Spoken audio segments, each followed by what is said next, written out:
Bienvenue dans Les Filles d'Olympe, podcast intime et politique.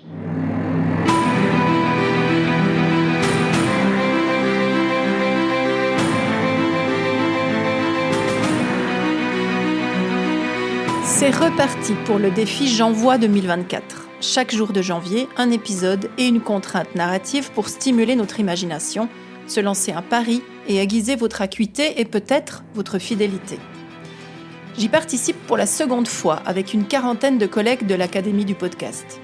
Je vous bricolerai des histoires et des rencontres, tout spécialement pour les filles d'Olympe que vous êtes, tout en vous lançant, bien sûr, quelques défis. C'est parti ? Voici l'épisode 5 où la contrainte narrative est de vous parler de réussite, ce qui m'amène à vous parler un peu plus de névrose de classe et des piliers de l'identité. Même si après cet épisode, le sujet ne sera largement pas épuisé.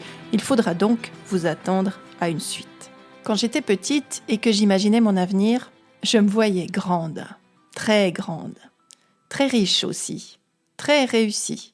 Je me suis jamais projetée dans une vie qui ressemblait à celle de mes parents. J'avais un regard d'ailleurs assez sévère sur leur vie. Mariés, 2 filles, 2 boulots, des vacances d'été à Rimini, plutôt contents de leur sort, même si, en vérité, je n'en savais rien. J'ai grandi dans ce milieu qu'on pourrait qualifier de relativement modeste, mais où l'argent n'existait pas. Il y avait toujours assez, et je n'ai jamais eu à m'en soucier. Mais j'ai vite eu de grosses tensions avec mon père. On se ressemblait un peu trop, je crois, pour cohabiter. Et comme j'avais appris de lui à ne jamais baisser les yeux, à ne jamais me soumettre à quoi que ce soit, et surtout pas à lui en tant qu'homme, les confrontations ont été nombreuses et violentes. Alors, plus je grandissais, et plus je pouvais rêver à ma vie future. Une vie libre, une vie féministe, une vie sans homme. Une vie à Paris avec un panier, allez savoir pourquoi, et un chat. Voilà ce que je disais, en rêvant parallèlement de devenir kiosquière pour pouvoir lire toute la journée. Pas tout à fait un symbole de réussite, n'est-ce pas ? Je me voyais me marier et visualisais clairement ma robe de princesse, mais il n'y avait personne à côté de moi. Ou alors, dans les rêves les plus précis, une silhouette un peu vague, prétexte, alibi. La seule chose qui comptait, c'était ma robe. C'était la robe de reine que j'allais m'offrir. Voilà comment moi, je voyais le mariage. Parce que, moi, je n'avais besoin de personne pour réussir. Et puis j'ai grandi. Et j'ai déçu mes parents. J'ai fini par faire des études après plein de virages un peu compliqués, mais c'était pas pour enfin atterrir dans un vrai métier ou dans un vrai mariage. Ah non, pas du tout. Pas question même. Ma mère m'avait rêvé assistante en pharmacie. Elle me rêvait désormais fondée de pouvoir dans une entreprise. Et moi, je savais même pas ce que ça voulait dire, à part que je reniflais fortement une odeur de conformité un peu poussiéreuse dont je ne voulais évidemment surtout pas. Je ne voulais pas d'une vie où on savait me trouver. Grand besoin de fuite, sûrement. Grand besoin d'air, assurément. Mais là, je vous raconte la version lisse et surtout la version courte. Et j'omets les questionnements, les années de thérapie, les chemins de traverse, les hommes largement testés et parfois aimés, mon incapacité d'engagement véritable, mon besoin viscéral, comme lorsque j'ai emménagé seule pour la première fois, de pouvoir partir en 30 minutes de tout endroit où j'ai vécu. C'est plus tout à fait vrai aujourd'hui, si je regarde mon appartement, mais quand même. L'option prendrait une journée. Après, j'aurais disparu. L'individu est le produit d'une histoire dont il cherche à devenir le sujet. La citation est de Vincent de Gaulle-Jacques, et quand je l'ai découverte, ça a été une illumination. Elle est tirée de La névrose de classe, un de ses bouquins les plus célèbres. Il nous dit à travers cette phrase qu'au fond, notre histoire, mon histoire, serait celle non seulement de mon chemin propre, mais aussi de ma lignée généalogique et de mon environnement social. J'étais donc le fruit des trajectoires de mes parents, de mes grands-parents, de mes arrière-grands-parents, de toute ma lignée plus ancienne et de la société dans laquelle j'évoluais. Je suis née dans une vallée bordée de 2 montagnes que j'ai toujours jugées peu ouvertes sur le monde. J'ai passé des années à rêver de m'en détacher, à vouloir vivre ailleurs. N'importe où, mais ailleurs. Alors je suis partie, oui, mais au fond, pas très loin, non. Et je me sens bien aujourd'hui, avec cette distance nécessaire et la liberté que m'offrent mes choix de vie. Mais l'histoire avec mes racines n'est pas terminée. Elle ne le sera jamais. Et elle ne le sera pour aucun d'entre nous. Être le produit d'une histoire, c'est savoir que je suis influencée, que je suis façonnée et que je suis conditionnée par toutes sortes d'expériences, mes expériences d'enfance, ma vie familiale, les valeurs que j'ai reçues petite.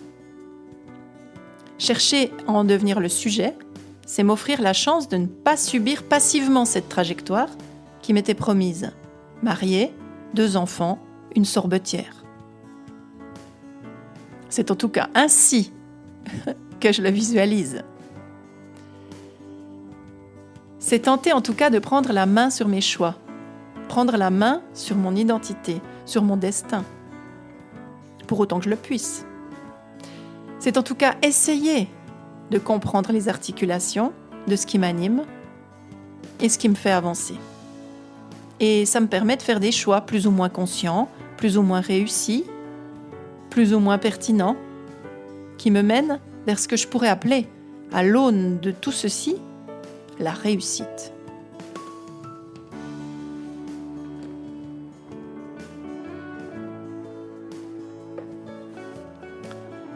Mais qu'est-ce qu'une vie réussie ? La question fleure bon le capitalisme, et si je m'engageais sur cette voie, la réponse serait bien trop courte. J'ai plutôt envie de vous la poser comme ça. Qu'est-ce qu'une vie complète ? Peut-être est-ce là la question qui me conviendrait le mieux. Se construire et devenir soi, ou à peu près soi, car nous sommes mouvants, nous sommes mouvantes. C'est un chemin dynamique, c'est un chemin secouant, détonnant et surtout infini. C'est un chemin passionnant, très complexe aussi. Et c'est tout ceci que j'embrasse et que je questionne. C'est tout ceci qui me fait avancer jour après jour. Alors la réussite ? Le psychologue Hilarion Petzold a essayé de la définir. Ou plutôt, il a dessiné un chemin pour y parvenir. Il a appelé ceci les 5 piliers de l'identité. Ces 5 piliers seraient notre corps, notre environnement social, notre travail, notre sécurité matérielle et nos valeurs. J'ai immédiatement envie d'en ajouter un 6e, qui serait notre vie affective. Et puisqu'aucune réponse définitive n'est prévue ici pour vous parler de réussite, je pense que vous l'avez compris, je vous propose plutôt un exercice. Prenez une feuille blanche et tracez un cercle sur cette feuille, un grand cercle. Séparez-le en 6 parties. Dans chacune de ces parties, vous allez installer un des mots, un des piliers de l'identité qui ont été énoncés tout à l'heure, c'est-à-dire le corps, l'environnement social, le travail, la sécurité matérielle, les valeurs et la vie affective. Et pour chacune de ces parties, estimez la valeur où vous vous trouvez vous, compte tenu que le 0 serait au centre de votre cercle et le 10 tout à l'extérieur. Et que l'échelle part de 0, c'est la catastrophe, à 10, tout est parfait. Une fois que vous avez estimé votre place pour chacun de ces 6 espaces, vous pouvez relier les points des différents espaces que vous avez créés. Ça va vous donner une roue, ou en tout cas un cercle. Prenez maintenant un moment pour vous demander à quel niveau vous auriez envie de vous trouver pour chacune de ces cases, chacune de ces idées. Est-ce que le niveau que vous avez aujourd'hui vous convient ou est-ce qu'il y aurait quelque chose à faire évoluer ? Tracez ensuite un 2e cercle avec les points que vous aurez définis pour chacun de ces espaces. Vous avez maintenant une seconde roue. Et en l'observant, vous vous rendez peut-être compte d'une chose assez évidente. Elle ne tournerait peut-être pas totalement rond. Bienvenue chez les humains, ce peuple parfaitement imparfait.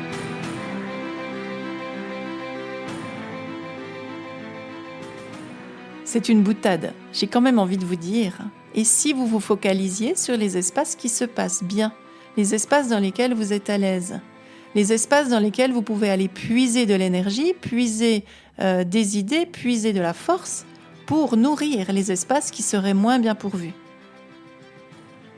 Peut-être qu'il s'agit de comprendre qu'au fond, notre vie, c'est comme une roue et que cette roue, elle ne tourne pas toujours rond, que parfois cette roue tourne clairement carré, que cette roue nous pose 1 milliard de questions. Mais c'est bien là tout l'intérêt de notre vie humaine, non ? La suite dans un prochain épisode où je vous parlerai de la réussite vue par les transfuges de classe, dont je suis, et vous aussi peut-être. Je vous dis à demain. Merci de m'avoir écouté jusqu'au bout. Et si vous avez aimé cet épisode, glissez-lui quelques étoiles, histoire que, enfin, vous savez.